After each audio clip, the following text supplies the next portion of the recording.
설 연휴 잘 보내고 계신가요? 안녕하세요. 캡틴 K입니다. 설 연휴에 여행하시는 분들도 많으시죠? 저도 작년에는 설 연휴에 맞추어 치앙마이 한 달 살기를 했었습니다. 올해는 일을 하느라고 꿈도 못 꾸게 되었네요. 지난번 영상인 노후 고물가에서 살아남으려면 떠나라 홍콩 편과 방콕 편에 이어서 치앙마이 편을 준비하고 있습니다. 저는 지금 대구에서 파견 근무를 하고 있는데요. 대구는 지금 미분양의 무덤이라고까지 말할 정도로 한꺼번에 많은 아파트가 입주를 예정하고 있고, 또 그 와중에 옆에서 또 아파트 건설이 계속되는 기현상이 벌어지고 있습니다. 235만 명의 광역시이긴 합니다만은 인구가 점점 줄어든다는데, 이렇게 많은 아파트가 한꺼번에 쏟아지니 미분양이 될 수밖에 없습니다. 그런데 더 희한한 것은 이 분양 가격이 떨어지기는커녕 더 오른다는 것입니다. 얼마 전에 그 가구별 순자산에 대한 뉴스와 다른 뉴스들을 함께 비교해서 보았는데 참 흥미롭더군요. 전국의 가구당 평균 순자산이 얼마나 될까요? 네, 4억 3,500만 원이라고 합니다. 그러니까 순자산이니까 대출을 제외한 자산을 말하는 것인데요. 서울은 6억 6천, 경기도는 5억이라고 합니다. 그러면 서울을 기준으로 한번 생각해 보겠습니다. 평균값은 큰 의미가 없으니까 순위를 매긴 후에 중간 순위를 보면 그 딱 중간에 있는 사람이 3억 1천 정도의 순자산을 가지고 있다고 합니다. 그러면 서울에 사는 김중간 씨가 순자산이 3억 1천이라고 해보죠. 우리나라 평균 가구당 부채가 한 9,200 정도 되는 것으로 알고 있습니다. 그러면 김중간 씨의 자산이 100% 부동산으로 되어 있다고 생각해 보면 김중간 씨는 약 4억 원의 주택에 살아야 그게 정상입니다. 근데 지금 아파트 중위값이 9억 3,500 정도라고 하니까 이게 괴리가 너무 큽니다. 결국 그 주택을 가진 사람과 또 전세를 사시는 또는 월세를 사는 그런 여러 종류의 자산 규모를 가진 사람들이 있는데, 이것을 평균 값을 내버리니까 그런 괴리가 나오는 것 같고요. 결국 주택을 가진 사람들이 한 60% 정도 되니까요. 그분들의 그런 규모를 따져 본다면 아마 100% 부동산으로 자산이 이루어졌다고 가정을 했을 때 약 10억이라고 보면 부채 규모를 생각할 때 어느 정도는 견딜 수 있는, 생활을 할 수 있는 규모가 한 2, 3억 정도 되지 않을까요? 네, 그러면 순자산이 약 7억에서 8억 정도는 된다는 것이 맞는 계산인 것 같습니다. 은퇴를 맞이하면서 가장 중요한 것 중에 하나가 부채를 없애는 것이겠죠. 부채를 없애고 나서 서울의 아파트 값의 한 5분의 1 정도도 안 되는 돈으로 은퇴 후에 태국에서 살만한 주택을 구입하시면 어떤가요? 물론 한국의 아파트처럼 대단한 것은 아니고 그냥 편안하게 쉴 수 있을 정도의 콘도미니엄 같은 것을 말하는 것입니다. 댓글에 어떤 분이 주택 가격에 대해서도 궁금해 하셨는데요.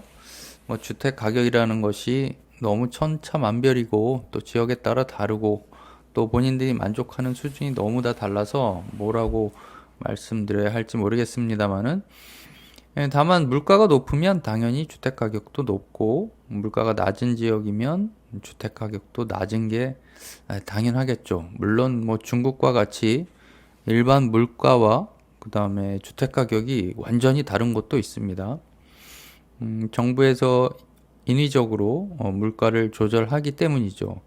한국의 고물가는 아마도 너무 높아진 아파트 가격 때문일 수도 있지 않을까요?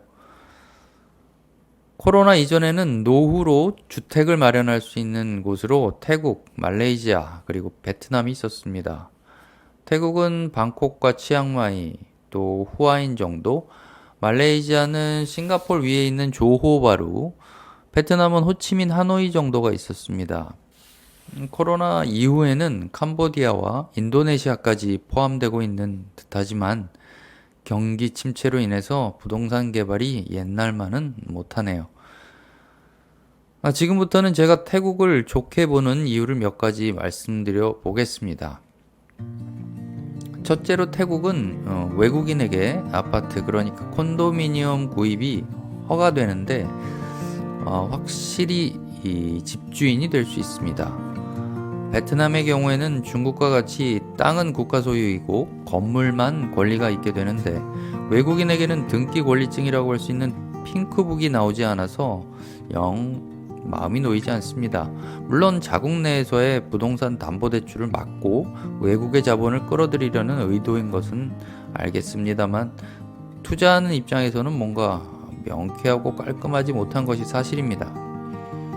두 번째로는 지난번 방콕편에서 말씀드렸지만 은퇴 비자가 정식으로 있어서 1년간 마음 놓고 체류할 수 있습니다.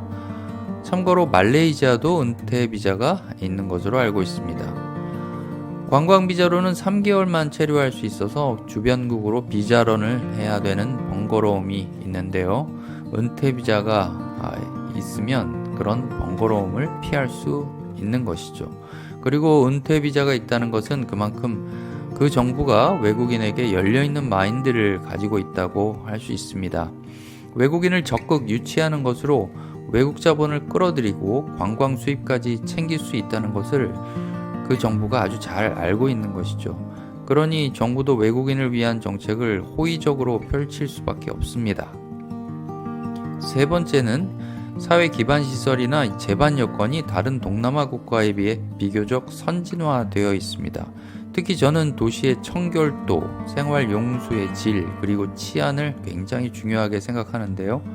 중국 같은 경우에는 수돗물에 석회 성분이 많이 섞여 있어서 물을 끓이고 나면 허연 얼룩이 지는 것을 볼 수 있습니다. 필리핀의 경우에는 더 심각하죠. 상수 시설이 열악해서 수돗물의 질이 상당히 떨어집니다. 그에 비하면 태국은 안심되는 수준입니다. 네 번째로는 지난번 방콕편에서도 말씀드렸지만 소비의 스펙트럼이 넓습니다.